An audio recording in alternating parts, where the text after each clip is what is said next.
you for staying after to kind of hear about my year a little bit. When I was going through and figuring out how I wanted to do this, I decided I really wanted this to be more of a kind of Q&A situation, and as things come up that kind of spark, I guess, thoughts in my head, I'll elaborate on them.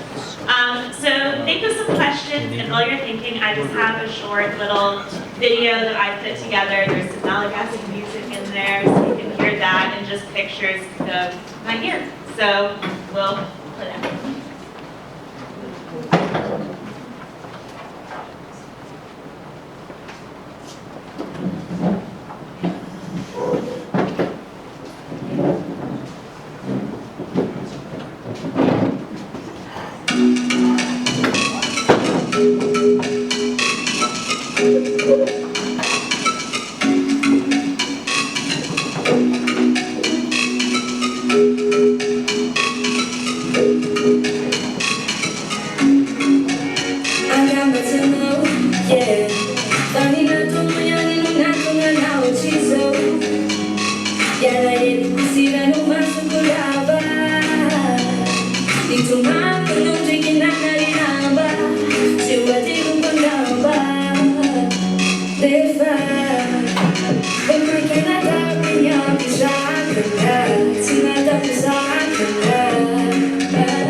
If I would have been in Vietnam, if I was from there,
picture montage.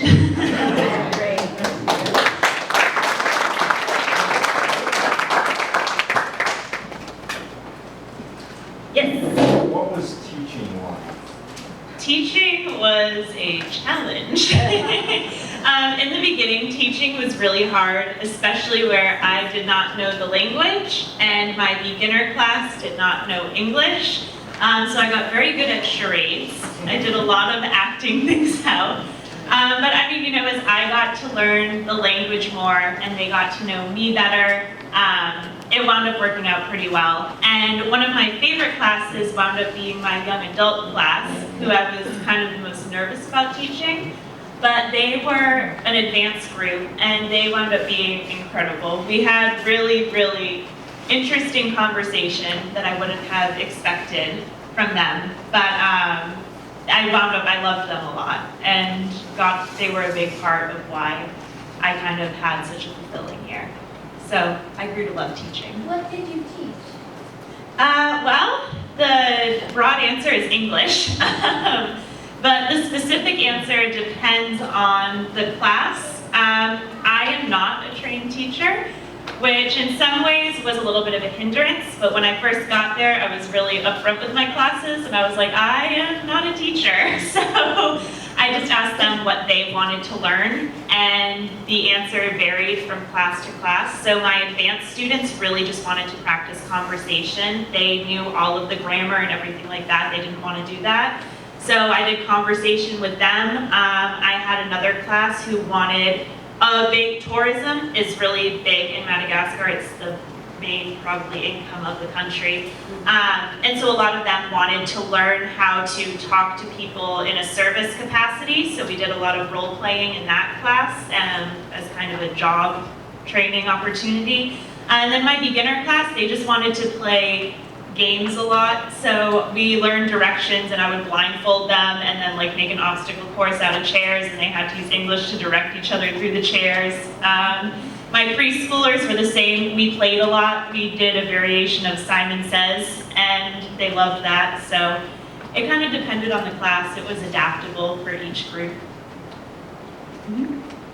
Why did you stay for a year? Why did I stay for a year?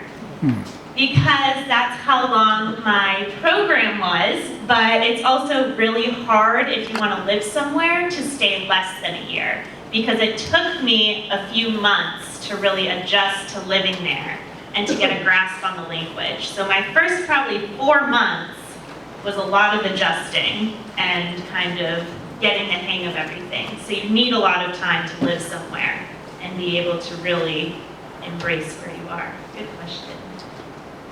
So did you live with a family that was associated with the Lutheran Church down there? Was that the setup? Yeah, good question. The answer is kind of. I lived on a compound, so I had my own physical living space, and the compound I lived at was for the women's department of the Lutheran Church in Madagascar. And I had Pastor Hausa and his wife were my kind of assigned host family, and they were phenomenal. I had dinner with them every Sunday, and they took me everywhere with them, and they were great. But I wound up having more of a parent relationship with a woman, Madame Bao, who those of you who follow me throughout the year, I've talked a lot about her and posted a lot about her. I wound up calling her Neni by the end of the year, which means mom in Malagasy. But I grew to love her so much, and she grew to love me. And it was kind of cool because she hadn't had much of a relationship with prior YAGMs. So it was very much our relationship and not an obligation of the program for her to be my host mom or an expectation of me in the program to kind of gravitate towards her. But I was lucky living on my own and not having an assigned host family because I got adopted by a lot of people. So I wound up with 4 host families instead of just one. But yeah, other people, like she became one of my best friends. She lived on the coast in Tuliar, and she lived with a family. So she lived in their house and did everything with them, slept in the same house as them and all that. But all the families are associated with the Lutheran Church. Before you left, you said that you possibly be working with medical people over there. Can you tell us a little about that? Yeah, so I worked at a hospital. There are no pictures of it because for privacy reasons, I cannot take pictures and post them of the hospital. But I did work at a hospital. It was a Lutheran hospital, part of what's called the Tubi ministry. So that involves shepherds. That's where the exorcisms are done through. They're not like those 70s movies. No one's head is spinning around or anything like that. But the hospital was great. There's trained doctors, just like there would be in America, trained nurses. They do everything from surgeries to helping moms who are giving birth to dental work. They do everything at the hospital. They have a great setup there where there are some doctors, usually from America, but sometimes from South Africa, who will go and do trainings with the doctors in Madagascar. So they're really proactive about continuing to further their education and understand maybe medical practices that they either don't have the technology to fully understand there. But my role in working with medical staff was I taught them English so they were able to communicate with people who came over from English-speaking countries, and they could really learn and take advantage of the volunteers coming to help them. So is the hospital under the aegis of the Lutheran Church? Mhm. They support it, or we support it, or however? Yeah, exactly. It's the Lutheran ministry in Madagascar is called the FLM, which in Malagasy is Fianarantsoa Luterana Malagasy, which just stands for Malagasy Lutheran Church. But if you hear me say FLM, that's what that means. But yes, it's an FLM-run hospital. So the Lutheran Church supports it. The ELCA Global Mission supports it. They help them out with a lot there. So.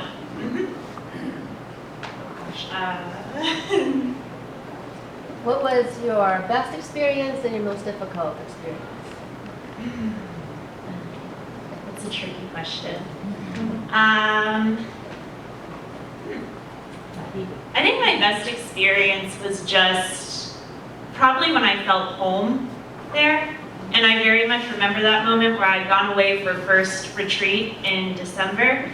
And when I came back, it was Madam Dow and Pastor Haslett picked me up from the Bruce station, which is how you traveled there. And they just gave me this huge hug and were talking about how much they missed me over that week. And when I was driving home, I was just looking at everything and realizing how familiar it could become and how normal it felt. And I just got into my apartment and I was like, I'm home. Like, this is where I belong. This is my place. And that was probably one of the best experiences, because I feel like from there that really opened me up to just accepting people, experiences, the culture, everything. Most difficult.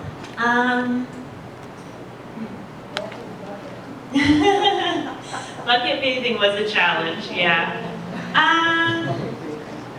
I will be honest and tell you my most difficult experience. It's something I'm still processing, so I'm gonna cry. You see a lot of death there, and that's really, really hard to cope with and to challenge. And that's from seeing people who die violently, which my parents might have told you about after they were there. Or I saw a guy who couldn't have been older than 20 get hit and killed by a taxi cab in the middle of the street. Or you see kids also. So that's something I'm still trying to work through and process, if I'm being honest, and that's kind of a really unfortunate reality of the developing world. As Pastor Chris, my country coordinator, said, she said it's the underbelly of the developing world. And that's what it is, but that's definitely the hardest thing to kind of grasp and process, especially if it's situations where here lives would have probably been saved and not lost, and kind of just working to understand that. And that's something I'm still working on, and I'm still processing through, and probably will be for a while, to be honest. Did it come as a surprise, the mental mindset of what we would consider poor people there versus here? Well, they're everyone's poor. So by our standards, I mean, even people who are quote unquote wealthy there would be in extreme poverty here. But what's their outlook on life? Well, their outlook on life a lot is just kind of doing what they have to do to get by. They're overall a really positive, overwhelmingly positive country. Very big focus on supporting each other in any way that they can. And faith is huge there. And I think a lot of that is because when you have nothing else, you have your faith. And so that's every Sunday, there's thousands of people in church because that's what they have, is church and faith. So it's a very faithful culture and very positive. I don't know how you would be able to function if you didn't have some positivity in you being there.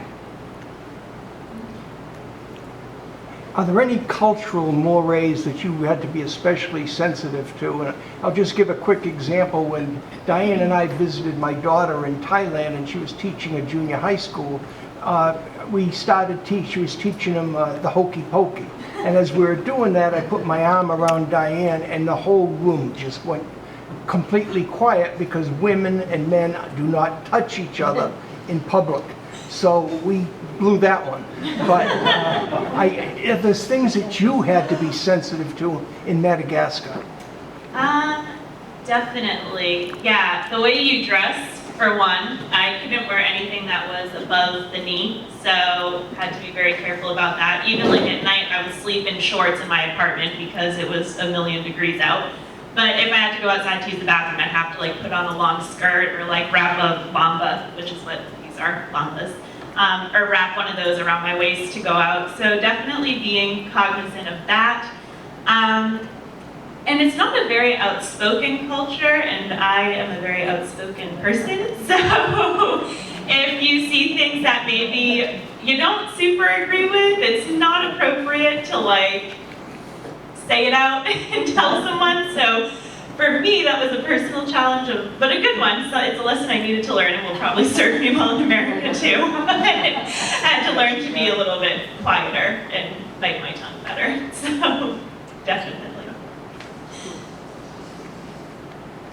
You had wonderful images of food, and I'm sure I know from some of your blog posts that you really enjoyed it, but I was wondering, is food scarcity a problem in Madagascar? Yes, definitely is. Especially this year, climate change is a very real thing there, and it's real everywhere, but there specifically, you can really feel the effects of that. So during the rainy season, we had a massive drought, and that's when a lot of like the rice fields does most of its kind of growing during the rainy season because they're supposed to flood. And the rice fields couldn't flood. And it was very noticeable for me week after week as I went to shop in my local market, the food was less and less and less for a while. So yeah, food scarcity is a huge issue. Also poverty, people just don't always have the money for food. But yeah, and then fish is another issue. That's more of a coastal thing, which I know because again, my friend Rachel kind of clued me into this. But so corruption is a problem in the government there, a big problem. And people are very greedy. And they made a deal with Japanese fishers where they could do mass fishing in the ocean. Off the coast of Madagascar, and that has cleared out a lot of fish where people on the coast are really hurting from that right now and starting to see those effects. And the concern is that they're just going to fish until there's nothing there and then move on to the next. And the people on the coast who rely on fish as a main source of protein and food will kind of be left trying to figure out what to do.